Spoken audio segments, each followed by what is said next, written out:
Bonjour et bienvenue sur Caro Magic Books. J'espère que vous allez bien. Je vous retrouve aujourd'hui pour un nouveau point lecture. Je me suis mise en haut parce que là c'est vrai que les enfants sont en bas. Enfin normalement ils sont en bas, mais en fait ils sont partis faire du foot là, avec leur père, donc j'aurais pu tourner en bas, mais bon c'est pas grave. Je me suis remise à ma place habituelle. On est allé à la piscine ce matin, je suis éclatée, donc j'espère que je vais être claire quand même dans mes explications parce que je suis un peu à la ramasse. Et on va y retourner demain et on va y retourner vendredi. Enfin voilà, c'est programme chargé. En plus, j'aurais voulu, mais je me suis prise trop tard, les réinscrire cette année à des stages intensifs d'apprentissage de la nage. Ils ont commencé l'année dernière. Mais je m'y suis prise trop tard. Enfin, en fait, il restait de la place, mais pas pour leur groupe à eux, quoi. Ils ont passé des petits tests et tout, mais bon, il restait pas de place, donc bon, du coup, c'est pas grave. Mais j'en ai un sur les 2 qui était content parce que, bon, au départ, ils voulaient pas ni l'un ni l'autre prendre des cours de natation, voulaient aller à la piscine, mais pour jouer. Je dis: «Ouais, mais c'est important que vous sachiez nager» et puis pour finir, moniteur, il a dit à Louis: «Ouais, ça va, c'est bien, Liam, il a plus de mal à lâcher le bord et tout», il était vexé comme un pou, en fait, du coup, il voulait pas aller au stage. J'ai dit: «Attends, le moniteur, il a pas dit que ça n'allait pas». J'ai c'est attends, ça fait un je crois que ça fait 1 an qu'on n'est pas allé à la piscine, donc faut ça va, ils ont pas perdu trop ce qu'ils avaient appris, donc je suis contente quand même. Mais c'est vrai qu'ils avaient tellement d'activités déjà dans l'année qu'en fait, on ne retournait pas à la piscine. Mais bon, voilà, donc j'ai un programme de 2 semaines de piscine, chargé et avant de partir en vacances, je sens que je vais partir en vacances complètement éclatée.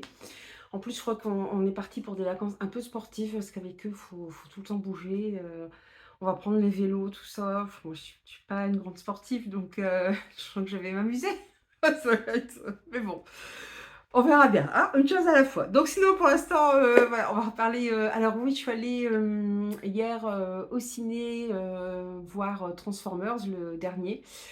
J'ai hésité avant d'emmener les enfants, mais c'était noté que ça allait pour leur âge. Et effectivement, par rapport aux autres, parce que sur le coup, je me suis dit: «Mais je pourrais leur montrer les autres». Et puis, je me suis souvenue des premiers. Il y a quand même Megan Fox dedans qui a des poses, quand elle nettoie la carrosserie de la voiture. C'est super de non, peut-être que non. Alors que celui-là, franchement, il y avait pas, ça se passe en fait, il est indépendant des autres. Vous pouvez aller le voir sans avoir vu les autres Transformers parce qu'il se passe des années avant, en 1994. Donc voilà. Après, le scénario est très simple, hein, faut pas y aller, ce genre de film. Moi, j'aime bien parce que j'aime bien les Transformers. J'aimais bien le dessin animé Transformers que j'ai découvert assez sur le tard, mais j'aimais beaucoup, j'aime bien le personnage principal des gentils robots, Optimus Prime. Enfin voilà. J'adore ce personnage, donc j'adore les films à effets spéciaux, donc voilà, j'en ai pris plein la vue, je suis bien contente. Après, je vous dis, le scénario est très simpliste. Voilà, il y a un petit clin d'œil à la fin qui m'a fait sourire quand même. Mais voilà, faut y aller pour le scénario quand vous allez voir ce genre de film, hein. Ça ressemble un peu par moments à Avengers, hein, vous voyez dans les poses très américaines, on va aller, défendre le monde parce que c'est la fin du monde et tout. Mais bon voilà, on en prend plein les yeux, on en prend plein les oreilles, moi je crois que j'en ai vu aucun au cinéma. Donc voilà, je me suis fait pla et puis, pour une fois, on est allé voir un truc, voilà, qui me plaisait à moi aussi parce qu'ils sont encore un peu petits pour que je les emmène voir, Indiana Jones ou Mission Impossible et tout. Là, j'aurais bien aimé, mais bon, ça va être compliqué. Donc voilà, donc j'étais contente quand même, voilà, je me suis fait un petit plaisir. Eux étaient super contents d'être allés voir ça aussi, donc voilà, pas de ils vont avoir 9 ans si vous voulez, voilà, si vous voulez avoir à peu près leur âge pour emmener des enfants, ils vont avoir 9 ans. Au mois de septembre, donc voilà, à peu près pour baser. J'avais peur que ce soit un peu impressionnant pour eux parce qu'il y a quand même des robots, sous forme enfin moitié robots, moitié, animaux, qui sont assez impressionnants, hein. C'est quand même au cinéma, vous avez l'image quand même qui est beaucoup plus percutante. Le son, j'en parle pas, c'est mais ça va, ça a été, il y avait même un gamin plus jeune qu'eux dans la salle, mais bon voilà, ça allait quoi, ça allait. Il y avait pas le message transmis est assez sympa, c'est-à-dire que voilà, c'est pas bien de voler, il faut être solidaire, travailler en équipe. Bon, c'est très, voilà, c'est très, idéaliste, manichéen, utopique, mais bon voilà, au moins ça peut être vu par des enfants. Voilà et moi je boude pas mon plaisir non plus quand je vais voir, ce genre, de film. Voilà, donc c'était pour la petite parenthèse cinéma. Alors pour la grosse parenthèse lecture, alors je suis vachement contente, j'ai vu, une première vidéo. Alors par contre, j'arrive pas à transférer les vidéos sur mon PC, je sais pas pourquoi, bon, il va falloir que je regarde et tout de mon portable à mon PC. Mais par contre, je trouve que l'image est beaucoup plus belle, donc ça, j'étais quand même, assez contente. Le son apparemment ça a pas changé. Enfin, si vous trouvez qu'il y a des différences de son, que vous entendez moins bien, n'hésitez pas à me le dire en commentaire. D'ailleurs, j'ai oublié de vous dire, ce que j'étais, en ce moment, je viens juste de finir, voilà, ces 2 livres-là, en fait. Les Maîtres enlumineurs et de, Robert Jackson Bennett, aux éditions Albin Michel Imaginaire. Et je viens de finir, bien sûr, Nous eûmes des orages. Alors, il faut que je me trompe parce que je me suis trompée sur le prénom de l'auteur en le taguant sur Instagram. Pas sur Facebook, mais sur Instagram. Alors, je l'ai fait l'un après l'autre, hein, mais bon, c'est pas grave. Donc, c'est Anthony Citruc, c'est aux éditions Pop Cards Factory. Donc là, on est plus dans du thriller, roman contemporain. Et je ne sais pas encore par quoi ce que je vais lire après, parce que ah bah si, c'est vrai, on est le 1er août, je commence une, je commence une LC, oui, quand je vous tourne, on est le 1er août. Je commence une LC. D'ailleurs, je dois mettre une autre LC en route. Il faut aussi que j'annonce sur Instagram. Bon, je suis à la bourre, quoi. Je suis à la bourre, j'ai pas fait mon bilan, j'ai plein de choses à faire. Voilà, comme d'habitude. Donc, ah oui, sinon, je me suis dit, tiens, je vais faire ça, ça, ça. Je vais lire des livres un petit peu plus courts, parce qu'en ce moment, moi, j'ai envie de lire des livres à plus court. Et là, je vais commencer Symphonie Atomique. C'est peut-être pas ce qu'il y a de plus simple et de plus court. Mais bon, c'est vrai que j'ai oublié cette ELC. Mais c'est vrai que je me sens un peu fatiguée. J'ai lu pas mal de gros livres et j'ai envie de lire des livres plus courts en ce moment. Donc voilà.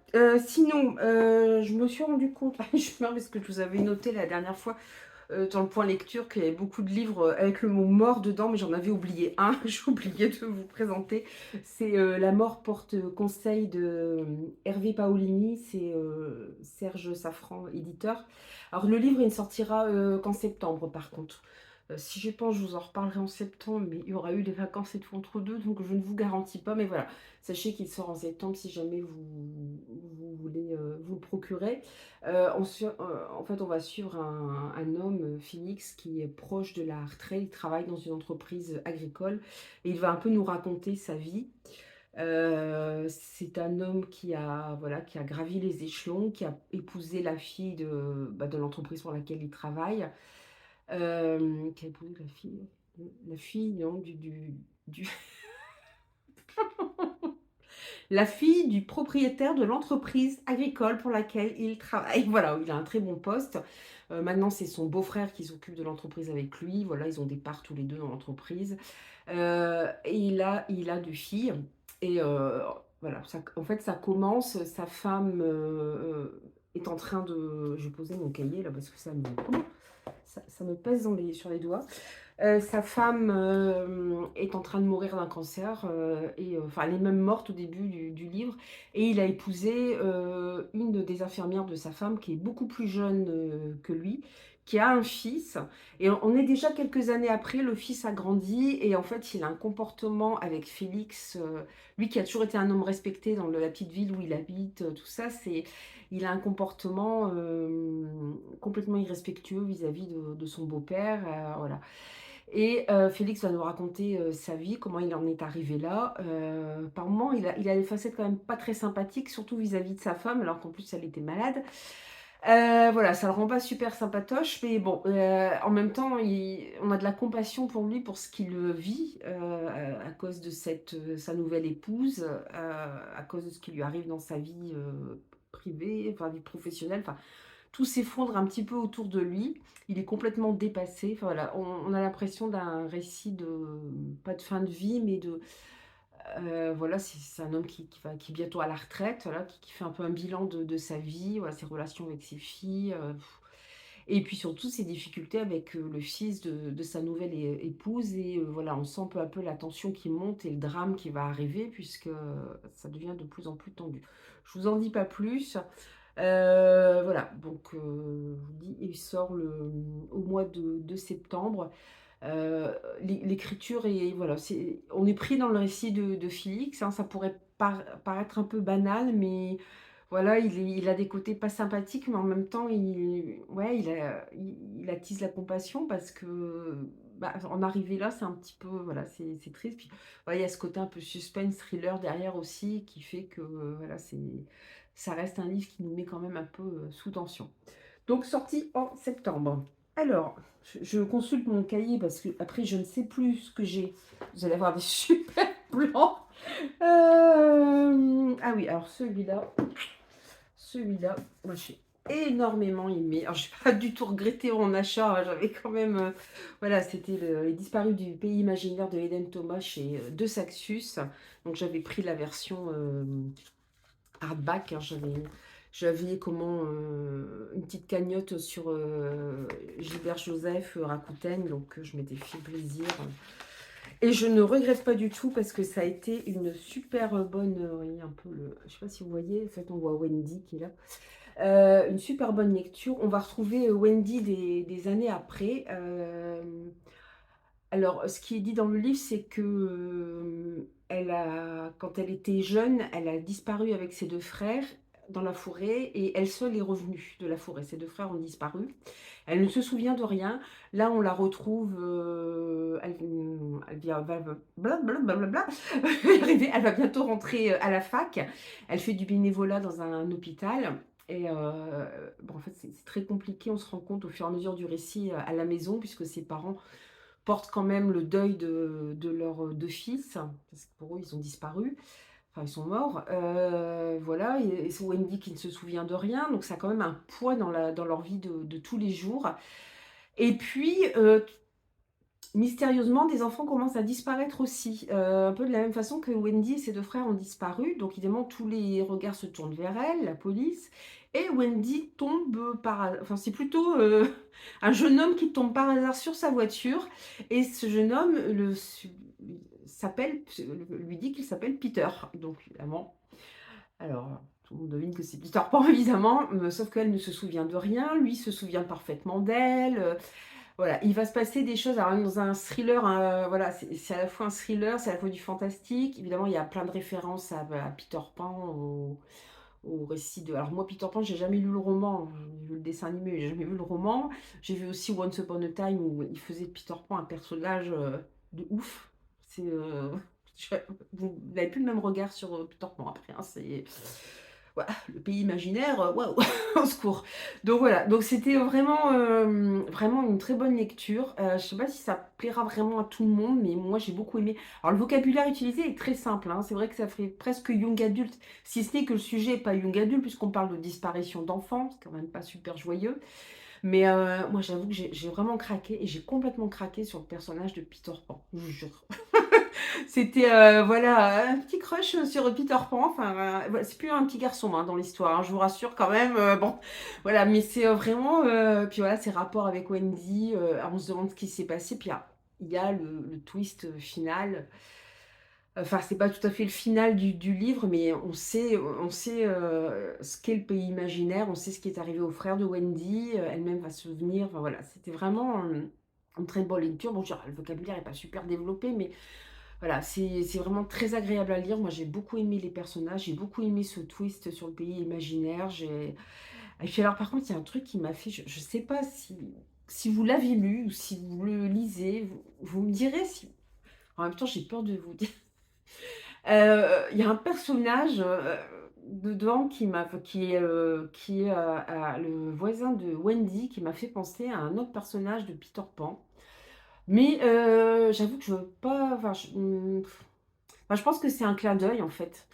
Parce que c'est un personnage qui s'habille avec des chemises à jabot, vous voyez, les chemises blanches à jabot, qui a une veste rouge. Enfin, moi, ça m'a fortement fait penser à un autre personnage de Peter Pan. Je pense que l'auteur a voulu faire un petit clin d'œil, voilà, au dessin animé par ce biais-là. Pour moi, après, j'en suis pas sûre, mais voilà. En tout cas, bon là, la version hardback comme ça, elle est en relié à la 24,90. Donc, je suppose qu'elle doit être à 20, entre 18 et 20 euros en lecture, en format broché, normal. Je vais y arriver. Alors, ensuite, les disparus. On va rester un peu dans l'imaginaire et dans le violet, d'ailleurs, aussi. Ouh là là, j'ai un livre, je vous dis pas, je l'ai reçu dans un état. C'est une catastrophe. Et je ne sais pas si j'aurai le temps de vous en parler après, mais il est arrivé dans un état C'est marrant, mais j'ai eu l'impression en regardant les livres qu'il y a des livres dont je vous avais déjà parlé. J'espère que non, que je me trompe pas. Je ne sais plus, j'ai un doute. J'ai un doute, j'ai un gros doute. C'est, je ne vais pas faire durer le suspense en ces temps. C'est Belladonna de d'Adaline Grace aux éditions de Saxus. Mais je suis en train de me demander si je n'en ai pas déjà parlé. Je vous jure que j'ai un gros doute. Mais je sais plus entre ce que je fais sur Instagram et c'est compliqué, j'ai la tête à l'envers en plus. Bon voilà. Donc sinon Belladonna, pareil, très, très bonne lecture. J'ai beaucoup aimé parce que bon, on va suivre, c'est Signa son nom. Ou Signa, je sais pas comment on prononce. En fait, elle démarre pas super bien dans la vie parce que, elle est bébé et sa mère veut, organiser, alors je pense que ça se passe au 19e siècle. Sa mère organise un bal avec, toute la noblesse ou la bourgeoisie locale, un grand bal, une grande fête et ce jour-là, tout le monde meurt, on ne sait pas pourquoi d'ailleurs, sauf elle qui est tout bébé et on va la retrouver, jeune fille. Elle sera allée de tuteur en famille d'accueil, enfin voilà, de mal en pis, je dirais même, parce que c'est vrai que sa dernière tutrice, elle est maltraitante, quoi et ses autres tuteurs sont morts aussi, donc on se demande si elle ne porte pas, la poisse ou la mort et elle-même, à chaque fois qu'un de ses tuteurs est mort, elle a vu, le même bébé, elle a vu l'ange de la mort. Voilà, donc on a cet ange de la mort qui plane tout le temps autour d'elle, sous forme d'un espèce d'ange déchu avec des ailes, habillé tout en noir, dont elle ne voit pas le visage. Et voilà et il y a une atmosphère, assez gothique.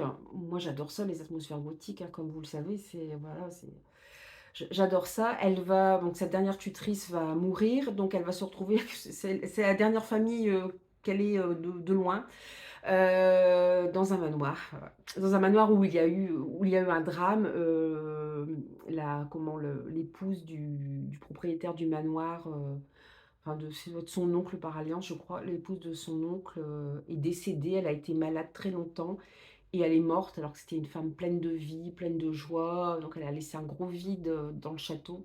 Ce qui fait qu'on est dans une ambiance assez particulière parce que le mari ne supporte pas ça du tout, donc il fait des fêtes, mais des fêtes où il se passe tout et n'importe quoi.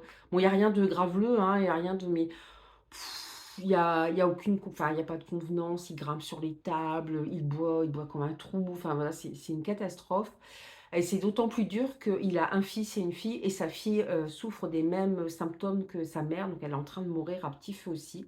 Donc Signa arrive dans cette ambiance, voilà, dans ce manoir où on se dit, «Bizarre quand même, cette femme qui était en pleine santé qui est morte, la fille qui a la même, maladie». Que les médecins n'arrivent pas à guérir, elle-même qui est poursuivie par, enfin qui est suivie par l'ange de la mort, mais qui ne meurt jamais, voilà, donc elle va rencontrer aussi un palefrenier, c'est lui qui va venir la chercher d'ailleurs, qui est assez étrange parce que, bah, déjà c'est lui qui va la chercher chez son ancienne tutrice pour l'emmener chez son oncle, alors que c'est qu'un domestique. Heu, on le voit peu et d'un seul coup il apparaît, enfin voilà, on sent qu'il y a un petit quelque chose entre eux 2. Les rapports qu'elle a avec, l'ange de la mort, sont assez particuliers aussi.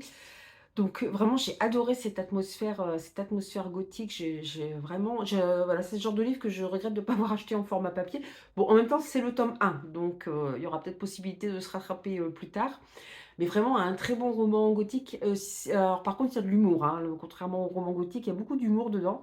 C'est assez rigolo donc voilà, il y a des passages, malgré le côté dramatique de la situation, ouais, il y a des passages assez rigolos. Belladonna, alors je ne sais pas si vous connaissez, c'est une, plante qui s'appelle la belladone, qui si vous en ingérez, effectivement c'est du poison. À savoir que, dans les jardins, si vous allez visiter des monastères, des choses comme ça, il y a toujours des cloîtres et les moines avaient toujours des plantes médicinales, hein. Ils avaient tout un jardin où ils cultivaient des plantes médicinales, dont la belladone, parce qu'à petite dose, ça peut soigner des choses. À savoir que si vous touchez aussi de la belladone, si vous touchez après vos yeux, ça peut, vos pupilles peuvent être dilatées.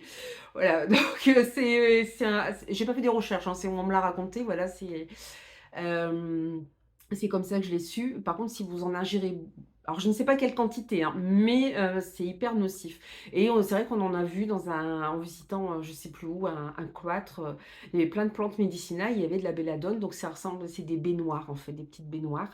Donc je ne pense pas que ça pousse dans la enfin, pas par chez moi, en tout cas, mais enfin, de toute façon, les baies, vous savez bien qu'il ne faut pas cueillir les baies comme ça, mais même rien qu'au toucher, si vous touchez après vos yeux, votre visage, tout ça, voilà, vous pouvez avoir des réactions, quoi. Donc c'est pour la petite anecdote. Donc voilà, donc un poison quand même qui était assez répandu, la belladone.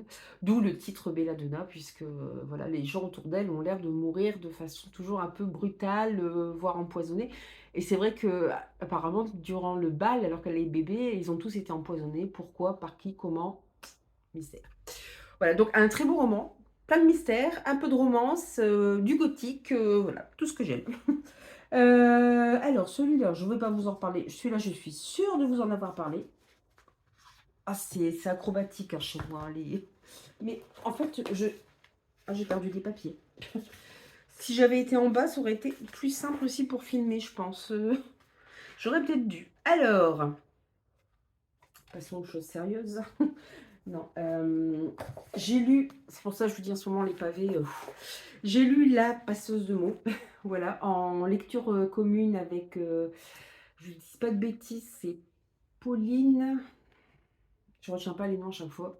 Elle a ouvert un Discord, donc du coup, on était à trois. À trois ah, j'ai peur de faire tomber le trépied en plus si je mets pas bien mon truc. Ouais, on était à 3 à le lire. Je crois qu'on l'a fini. Est-ce qu'on l'a fini tous les trois? Je sais plus. Ouais, si, si, si. En fait, à 3 comme ça, on a lu quelques pavés. On a lu Le sang et la cendre, Crescent City et La passeuse de mots. Que j'avais. En fait, au départ, je l'avais demandé par la médiathèque départementale, mais bon, il est réclamé. Donc, je les ai rendus. Je l'ai trouvé d'occasion. Il est magnifique en plus, je trouve.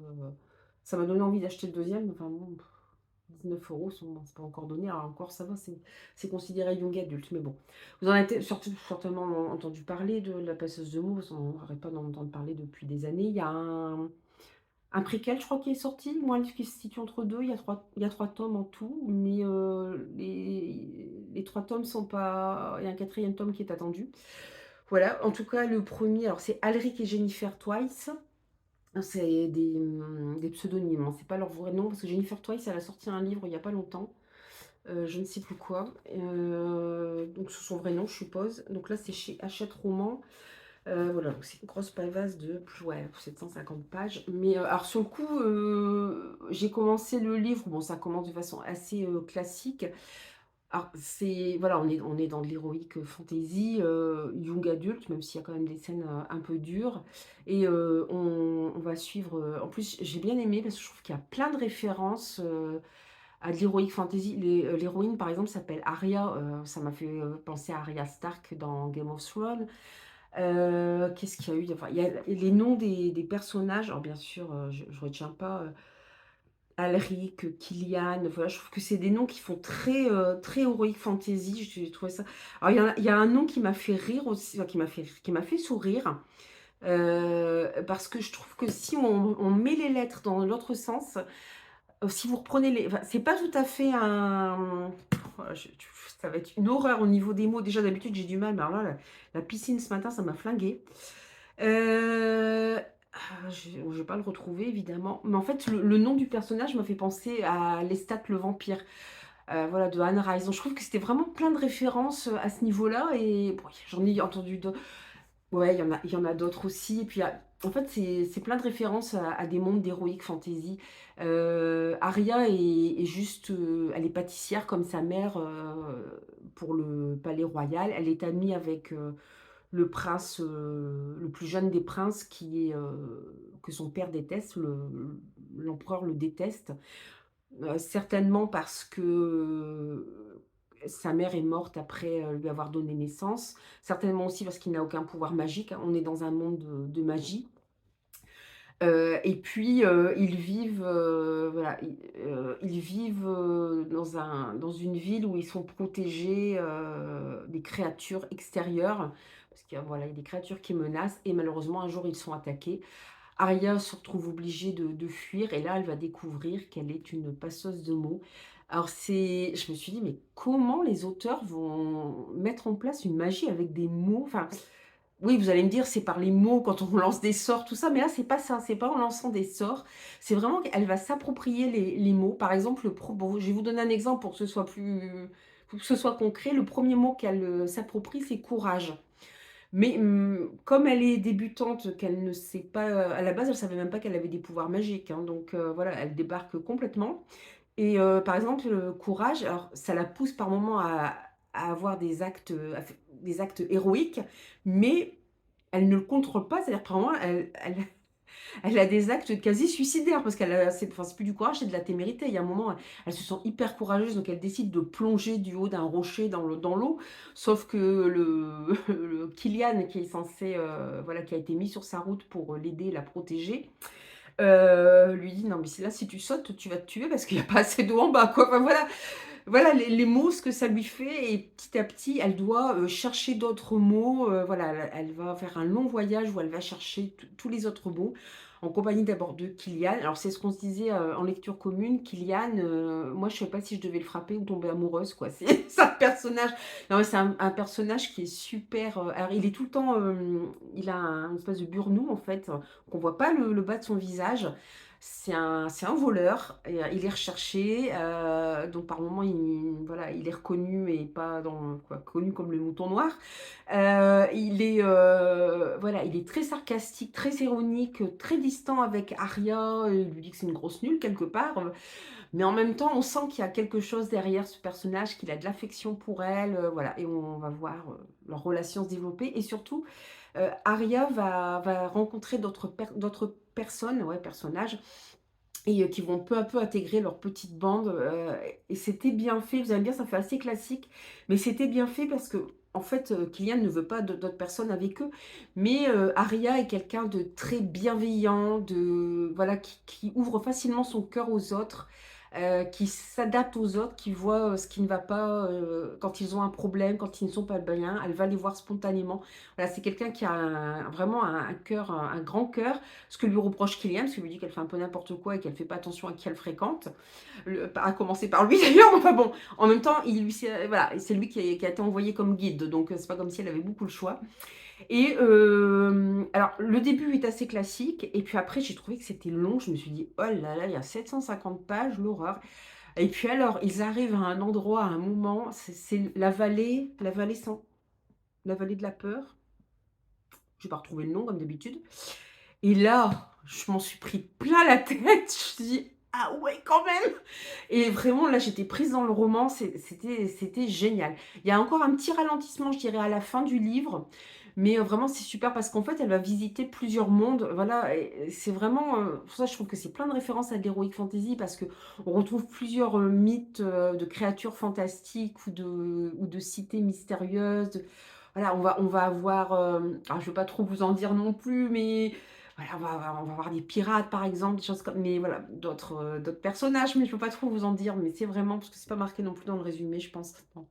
Donc voilà, mais voilà, c'est un superbe voyage, je vous dis, il faut voilà, les premières pages se lisent bien. Après on se dit: «Mince, en fait, ça va être un petit peu long le truc là» et puis non, en fait, après on est pris dedans, voilà, enfin j'en ai discuté avec, la fille de ma cousine, qui elle les a lus et elle me dit: «Non, non, c'est bien, faut continuer tout ça». Je dis: «Bah, c'est un peu long». Mais en fait, ouais, là, effectivement, j'ai été cueillie, là, quand ils sont dans cette vallée, là, je ne m'attendais pas du tout à ça. C'est vrai que pour du young adulte, c'est peut-être un peu hard quand même, mais vraiment, vraiment super, quoi. Donc ouais, je comprends, la hype, je comprends que ça plaise et voilà, j'ai hésité, je vous dis, à m'acheter le tome 2. En même temps, je crois que je vais faire une petite pause sur les pavés en ce moment parce que je fatigue. Il faut des lectures simples. Moi, je vais avoir avec Symphonie Atomique, je suis mal partie, je pense, mais bon, on verra bien. Alors, si je n'oublie pas, encore dans la foulée, je regarde quand même, bon, j'essaie de vous faire quand même des vidéos pas trop trop longues. Alors, bah voilà, alors je suis restée dans les créatures fantastiques, mais j'ai perdu la photo. Je suis restée dans le monde des créatures fantastiques avec enfin, je crois que c'est mes créatures fantastiques préférées de toute façon. Je vous l'ai peut-être déjà dit, en plus, ce sont les, si tu veux bien te mettre, aux couvertures. C'est compliqué aujourd'hui, hein. C'est compliqué. C'est compliqué de en fait, faut pas faire de lecture et sport, ça va pas ensemble. C'est pas bon. Voilà, c'est Mots de sang, 1 page, Le réveil de Thaddée, c'est pas marqué dessus, c'est de Célina, Valentines. Donc comme vous pouvez le voir, c'est un livre sur les vampires, avec des vampires. Donc bah, quand l'auteur l'a proposé, j'ai pas dit non, quoi. Je me suis dit: «Les vampires», bah, moi j'aime toujours les voilà, lire des histoires de vampires. Là, on va surtout suivre, pas de bêtises, c'est Lianda. Je ne dis pas de bêtises, ouais, Lianda, ouais. Alors j'ai bien voilà, au départ, le personnage, j'accrochais pas trop, donc on est à notre époque, hein, et Lianda, elle est, voilà, elle vit, son petit ami, la trompe, c'est le patron du bar qui l'appelle, à pas d'heure pour lui dire: «Bah, votre copain là, il me doit tant, faut que vous veniez payer quoi». Enfin voilà, comment il la traite, c'est même pire que ça, au fur et à mesure, elle va dévoiler tout ce qu'elle a vécu avec lui et c'est vraiment, horrible et elle dit elle-même qu'elle a eu des problèmes avec, les hommes, depuis, elle a 26 ans je crois à peu près, si je dis pas de bêtises. Voilà, elle a jamais eu des relations très, très saines, sauf avec son meilleur ami qui s'appelle, Andrew, si je dis pas de bêtises. Je me méfie toujours avec les prénoms. Mais voilà, elle a pas voilà, elle a jamais eu beaucoup de chance, et là quand même ça va très loin, hein, avec son dernier petit ami en date, on n'a qu'une envie, c'est appeler la police, lui mettre, notre poing en travers de la figure, enfin voilà. Et donc elle est voilà, c'est un personnage bah, qui fait pitié quelque part. En plus, elle a pas à part Andrew, son meilleur ami, elle a vraiment pas d'attache parce que ses parents, sont très proches je crois que c'est un pasteur ou mais bon, c'est une secte en fait, limite une secte. Donc ils ne jurent que par ça et sinon ils s'occupent pas du tout de leur fille. Et elle, en plus, il lui est arrivé un traumatisme dans l'enfance, enfin non, même plus que dans l'enfance, dans l'adolescence. Elle a disparu pendant plusieurs années et elle est réapparue dans la forêt, encore un peu comme Wendy, voilà. Mais pendant plusieurs années et c'est le trou noir, elle ne se souvient absolument de rien de ce qu'elle a vécu durant toutes ces années. Alors bien sûr, à la fin, ça va nous être dévoilé. Le livre est enfin la série est en plusieurs, il y a 2 tomes au moins, j'ai vu. Mais voilà, on va savoir un peu plus à la fin sur ce qui lui est arrivé. Mais voilà, on se dit: «Mais la pauvre fille» et puis, donc elle décide quand même de fuir ce petit ami qui ne mérite vraiment pas le nom de petit ami. Et puis par hasard, elle rentre dans une boutique, ésotérique et elle va tomber sur un journal et la dame, enfin la personne qui tient le magasin lui dit, «Mais ce livre, ce journal vous appelle» et en fait, elle va lire les mémoires d'un vampire qui s'appelait Thaddée. Et voilà, elle va lire toute son histoire, comment il est devenu vampire, ses relations avec les humains, avec un autre vampire dont il était très proche. Évidemment, vous doutez bien qu'à un moment, il y a une rencontre qui va être possible entre eux 2. Voilà et bon, je vous en dis pas plus parce que, c'est un peu un tome d'introduction. On voit le personnage Lianda et j'ai beaucoup aimé moi l'évolution du personnage parce qu'au début on se dit: «Mais purée, mais comment elle fait pour supporter tout ça?» Alors c'est vrai quelque part elle a du courage de se relever après tout ce qu'elle a vécu. Mais, en même temps, elle se tait, elle ne dit rien, mais en fait, sa vie va changer, elle va trouver la force en elle, voilà, de se rebeller contre tout ça. D'envoyer chier ses parents aussi, j'ai bien aimé aussi, hein et surtout de ne pas se laisser faire par Thaddée, alors quand même elle est face à un vampire. Mais voilà, j'ai bien aimé voilà qu'elle se dégonfle pas et qu'elle reprenne le dessus. J'ai beaucoup aimé voilà, je pense que là on est vraiment dans la progression de ce personnage-là, de Lianda. J'espère que je ne me trompe pas sur le prénom, sinon je m'en excuse. Voilà, qui va vraiment se développer, voilà, qui va plus laisser faire, qui est en fait quelqu'un de fort, parce qu'avec tout ce qu'elle a vécu, il y aurait de quoi, finir en hôpital psychiatrique, quoi. Enfin, voilà, de vouloir se tuer, de vouloir et voilà, elle va remonter la pente et puis voilà, et donc évidemment, il y a beaucoup de mystères, hein, à la lecture de ce journal. Il va lui arriver des choses étranges qui vont arriver autour d'elle, jusqu'à la fameuse rencontre, avec, Thaddée. Voilà et là, voilà, les relations avec Thaddée ne vont pas être simples non plus, parce qu'en fait, au début du livre, il est noté que les créatures fantastiques autrefois, existaient, mais qu'il y en a, quasiment plus. Il y a plus de sorcières. Apparemment, il ne resterait qu'un seul vampire. Voilà, on vous devinez bien sûr qu'il va y avoir d'autres choses qui vont se développer, derrière. Voilà, c'est super bien fait. C'est pour un tome, introductif, je trouve qu'il est pas long. Il se lit très bien. Bon, le livre est assez court, hein, mais ça se lit très bien. On est vraiment pris dans l'histoire de Lianda et voilà, je ne sais plus à quel moment apparaît Thaddée, mais ça paraît pas long du tout. C'est vraiment, voilà, et on sent que les relations vont être compliquées parce que normalement les vampires, dans cette série, les vampires ont une âme sœur qu'ils ne peuvent rencontrer qu'une seule fois dans leur vie et voilà, et est-ce qu'elle pourrait être l'âme sœur de Thaddée? On ne sait pas, donc voilà, c'est un tome aussi, voilà, qui va poser beaucoup de questions sur, la suite de la relation entre Thaddée et c'est pas Thaddeus, c'est bien Thaddée. Là, je me trompe pas et Lianda. Voilà, donc je pense que je vais m'arrêter là. On va finir sur, je vous montre la couverture parce que je trouve qu'elle est j'aime bien, avec toutes les mains ensanglantées. C'est, alors, pour info, il y a pas de scène spicy dans le contrairement à ce que pourrait laisser croire la couverture, il y en a pas.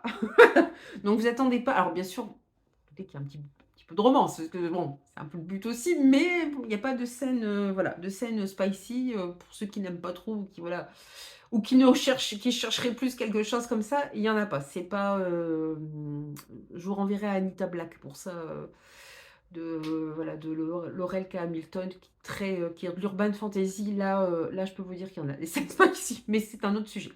Voilà, donc je vais clore avec mot de sang, ce update, enfin ce point lecture. Pourquoi on parle toujours anglais d'ailleurs? C'est pénible cette façon de parler tout le temps anglais. Voilà, donc je vais clore sur mot de sang. Voilà, je trouve que bah, j'ai fait de belles lectures quand même, hein, des lectures un peu costauds, mais pas même le pays imaginaire, même si ça se lisait bien, c'était assez costaud quand même, mais bon, c'est vraiment de belles lectures. En tout cas, voilà, le mois de juillet a été un mois de belles lectures. Donc j'en suis assez contente, même si là, je crois que je vais avoir besoin de ralentir un petit peu. Voilà, je vais vous laisser ici. Alors, comme d'habitude, n'hésitez pas à me dire en commentaire si vous avez lu un de ces livres, s'il y en a un qui vous tente. Voilà, vous avez peut-être lu La Passeuse de mots parce que c'est un petit peu plus vieux comme livre. N'hésitez pas à demander des renseignements aussi, si vous voulez, sur certains auteurs, comme Céline Valentine, par exemple. Là, son roman est en auto-édité.